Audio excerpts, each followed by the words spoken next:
सुदैवाने महर्षी पतंजली विवेचन करताना ज्या 5 वृत्ती आहेत, पंचवृत्ती, त्या चित्ताच्या वृत्ती आहेत.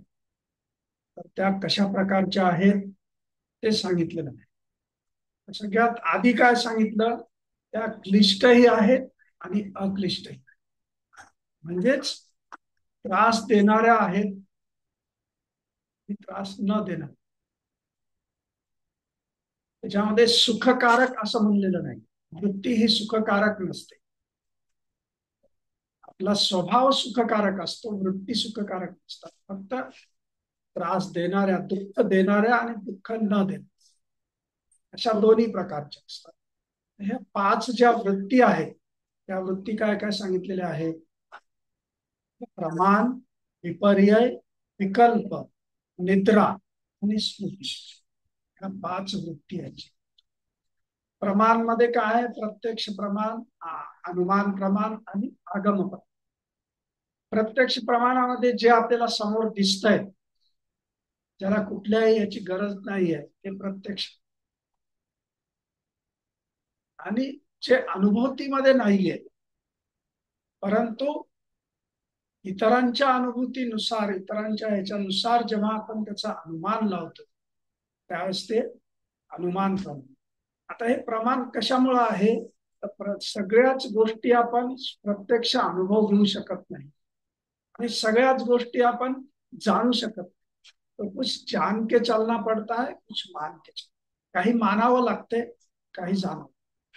जाणणं शक्य आहे ते प्रत्यक्ष प्रमाणमध्ये आहे, आणि जे जाणू शकत नाही आपण, ते कशामध्ये येते? अनुमान आणि आगम प्रमाण. आता प्रत्येक गोष्ट जर प्रत्यक्ष अनुभव घ्यायची म्हणलं तर ते अशक्य आहे. आणि त्याचं छान उदाहरण दिलेलं आहे की समजा कोणी विषप्राशन केलं आणि आजारी पडला, तर मी असं नाही म्हणणार की मी पण ह्याचा अनुभव घेईल तरच मी मान्य करेल. असं होते का? नाही होत. ते मान्य करावं. तसंच शास्त्र आहे. शास्त्रांमध्ये जे लिहिलेलं आहे ते आपल्याला मान्य करावं. जसं उदाहरण छान दिलंय गणितशास्त्र. गणितशास्त्र हे पूर्णपणे आगम प्रमाणावर आहे की नाही? 2+2 4 होतात हे मानावं लागते. का होतात, कसे होतात, काय नाही, मी प्रत्यक्ष बघतो असं शक्य आहे का? नाही. म्हणून सगळे शास्त्र, मग भौतिकशास्त्र असेल, रसायनशास्त्र असेल किंवा अध्यात्मशास्त्र असेल, तर हे सगळे शास्त्र काय आहेत? आगम प्रमाण. ते फक्त एकमेकाला पूरक आहेत. फक्त ते स्थूलतेकडून सूक्ष्मतेकडे घेऊन. म्हणजेच अध्यात्मशास्त्र हे सूक्ष्मतेकडे, आणि हे आपल्याला मानावं लागतं. हे झालं प्रमाण. त्यानंतर विपर्य. विपर्य म्हणजे चुकीचं ज्ञान, चुकीचा भ्रम जो आहे तो आपण घेऊन बसतो, त्यालाच खरं मानायला लागतो. प्रत्यक्षात ते तसं नसतं. जसं एखाद्या माणसाविषयी आपली धारणा होते, पण ती धारणा प्रत्येक वेळेस खरी नसते, चुकीची असते. पण आपण काय करतो? तेच पकडून बसतो. तर हे काय झालं? विपर्य. त्यानंतर विकल्प येतो.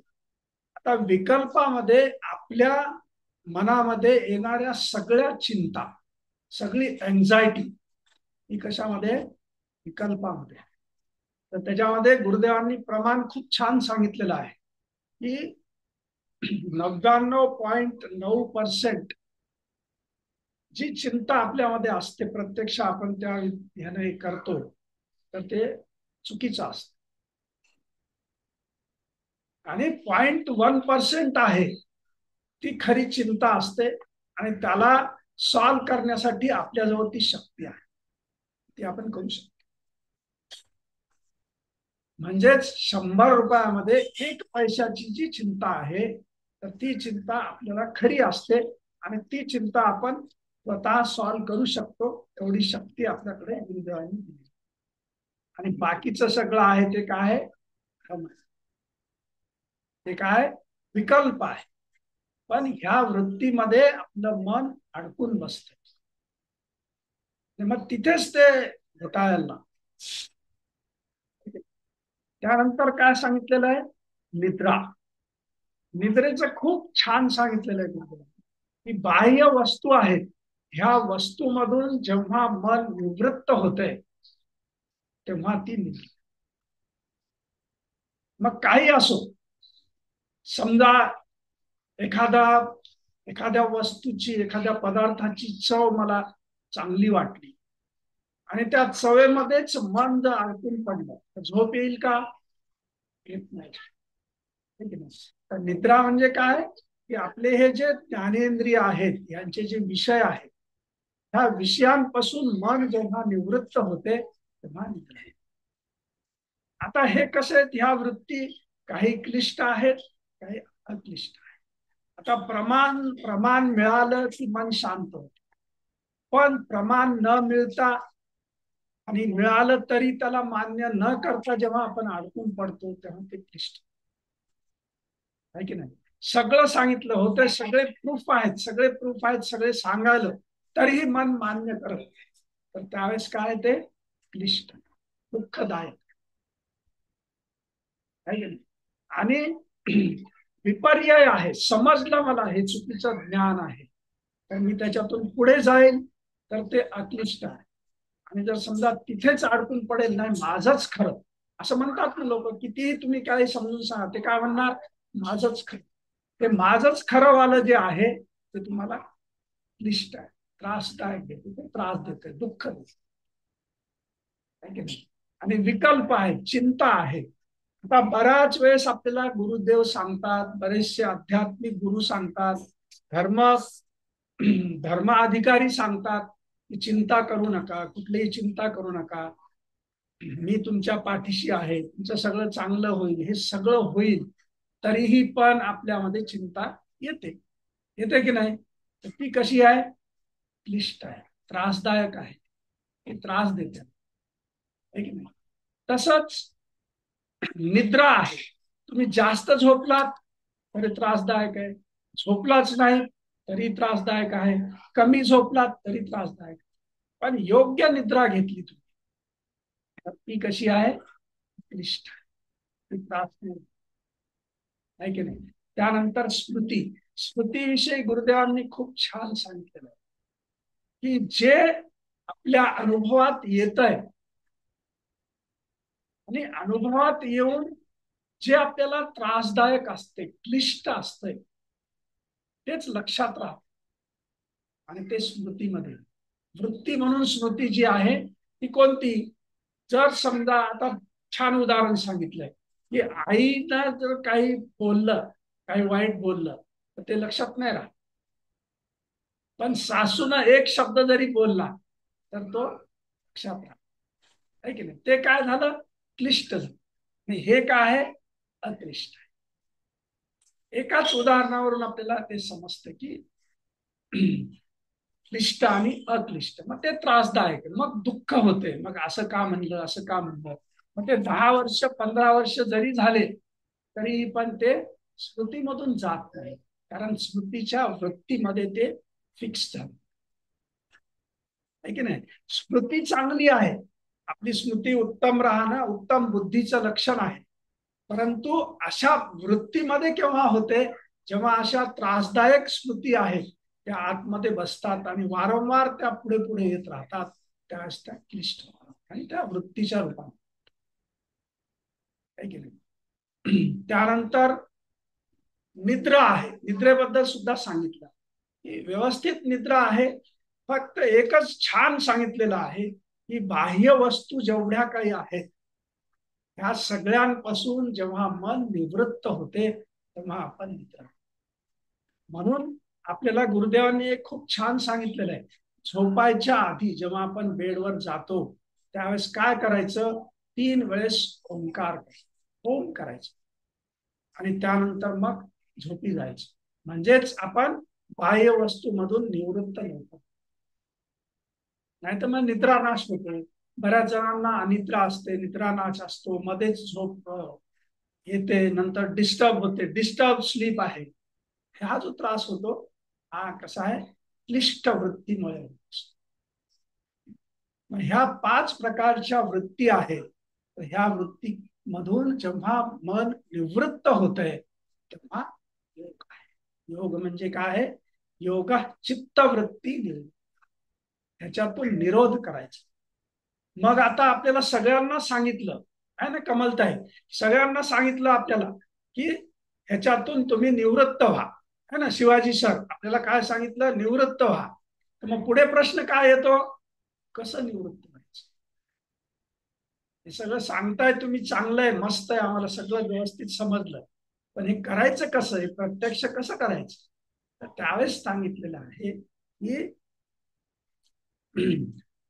तुम्ही हे अभ्यास आणि वैराग ह्या 2 गोष्टीनं हे साध्य होऊ शकतं. तर काय आवश्यक आहे त्याच्यासाठी? अभ्यास आवश्यक आहे आणि वैराग्य आवश्यक. तर अभ्यास कसा? तर एकच गोष्ट वारंवार, नियमित, निरंतर एकच गोष्ट जेव्हा आपण रिपिटेशन मध्ये करतो तेव्हा त्याला अभ्यास असतो. असं नाहीये की आज वेगळं, उद्या वेगळं, परवा वेगळं, असं नाही. आज पद्मसाधना केली, उद्या सूर्यनमस्कार केले, परवाच्या दिवशी सुदर्शन क्रिया केली, त्याच्या परवाच्या दिवशी सहज ध्यान केलं, तर ह्याला अभ्यास नाही म्हणत. अभ्यास कोणता आहे? तर सूर्यनमस्कार, पद्मसाधना, सुदर्शन क्रिया, सहज ध्यान एकाच वेळीच केलं आणि दररोज नियमितपणे जेव्हा तुम्ही करता तर तो काय झाला? अभ्यास. तो काय झाला? अभ्यास. म्हणून आपल्याला आपल्याला वारंवार काय सांगितलं जाते? दररोज करा, नियमित करा. आणि दररोज नियमित करत असताना ते पण कसं? सत्कारपूर्वक, म्हणजेच सन्मानानं, आदरानं, त्याचा आदर ठेवून करायचं. तुम्ही जर आदर नाही ठेवला तर ते मग कसरत होऊन जाईल. आणि मग ते कसरतीला कुठल्या आदराची गरज नाही, काय नाही, काय नाही. पण जेव्हा तुम्ही साधना करता तर त्या साधनेसाठी काय आवश्यक आहे? आदरपूर्वक करणं आवश्यक आहे की नाही. जेव्हा आपण आता हे श्रवण करतोय, आता आपण पतंजली योग सूत्राचं श्रवण करतोय, गुरुदेवांच्या मुखातून जे पडलेलं बाहेर पडलेलं आहे ते आपण आत्मसात करतो आहे. त्याच्या ते चांगलं व्हावं म्हणून चर्चा करतो आहे. ही चर्चा म्हणजे एक अभ्यास. पण ही कशी केली पाहिजे? सत्कारपूर्वक केली, त्याचा रिस्पेक्ट ठेवून केली पाहिजे. तर ते, आणि मग जर हे केलं तुम्ही तर मग ते दृढ आहे, दृढभूमी. मग ते कसं आहे? आपल्या आतमध्ये दृढ आहे. म्हणजेच काय? आपलं मन दृष्टामध्ये स्थित आहे. आपलं मन दृष्टामध्ये जात नाही अशातली बाब नाही, पण तिथं टिकत नाही, लगेच वापस येते आणि वृत्तीमध्ये अडकायला, आहे की नाही. बऱ्याच वेळेस म्हणतो ना आपण, तुमचं सगळं खरं आहे हो, आहे ना. हिवरेकर सर सांगतात ते सगळं खरं आहे हो, एकदम खरं आहे, काय त्याच्यामध्ये काही चुकीचं नाही, काही वाईट नाही, सगळं खरं आहे. पण ते करायचं ते महत्वाचं. आणि ते जर आपण करत नसेल तर मग अभ्यास नाही, आणि मग त्याची दृढभूमी नाही होत. मग वारंवार वारंवार त्याच त्याच गोष्टी आपल्याला पुन्हा पुन्हा. म्हणून कसं आहे? निरंतर आणि सत्कार सन्मानानं करायचं, आदरानं करायचं, निरंतर करायचं. जसं गुरुदेवांनी सांगितलं, सहज समाधी ध्यान आहे, दररोज. तर आम्हाला बऱ्याच वेळेस येते की इतर जे काय प्रायोरिटीज आहेत त्या सांगितल्या जातात. लग्न होतं म्हणून आज सहज समाधी नाही करत, प्रवासात होतो म्हणून आम्हाला आज ध्यान नाही करत, गुरुदेवांनी काय सांगितलेलं आहे, ध्यानासाठी स्वार्थी. बाकीच्या सगळ्या गोष्टी गेल्या, जोपर्यंत माझं ध्यान होणार नाही, जोपर्यंत माझी साधना होणार नाही, तोपर्यंत बाकीच्या गोष्टी माझ्यासाठी कर. हा निर्धार जेव्हा करतो तेव्हा अभ्यास करतो. आणि तोही कसा, तुम्ही जेव्हा सत्कारपूर्वक करता, आदरानं करता, त्यावेळेस ते विसरायचा प्रश्न येतो. ज्याच्याविषयी आदर आहे, पूजनीय आहे, वंदनीय आहे, ते विसरतो का आपण? नाही विसरत. मग ह्या साधनेला कसं करायचं? पूजनीय करायचं, वंदनीय करायचं, आदरपूर्वक सादरपणे करायचं. प्रत्येक वेळेस जेव्हा आपण सुरुवात करतो त्यावेळेस वंदन करून, आणि मला ही संधी दिली ह्याविषयी मी कृतज्ञ आहे, हा भाव ठेवून जेव्हा आपण करतो तेव्हा बघा ते चांगलं फलित आहे की नाही. तर हे करण्यासाठीच आपल्याला वारंवार वारंवार हे पतंजली योग सूत्र आहे त्याचं रिव्हिजन करावं, वारंवार आपल्याला ते ऐकावं लागतंय. त्यामुळेच आपण हे करून घेतो. जय गुरुदेव.